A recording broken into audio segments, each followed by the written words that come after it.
βρίσκουμε την αρχή, άμα τη βρούμε ποτέ. Για τώρα τι πάθαμε. Λοιπόν, η αρχή είναι αυτή. Την ανοίγουμε λίγο και γεμίζει νερό. Και άμα γεμίζει νερό, δες πως φουσκώνει κάτω. Εδώ σκουντάμε. Την άλλη μεριά το βάζουμε στο άλλο κάτω.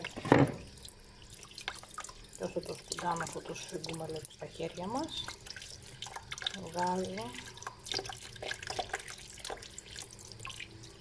το εσωτερικό του.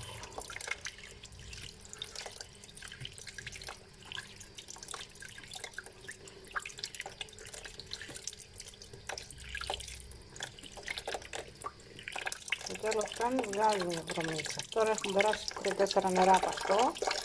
Έχω χλιαρό νερό, για όλα τα κάνουμε έτσι.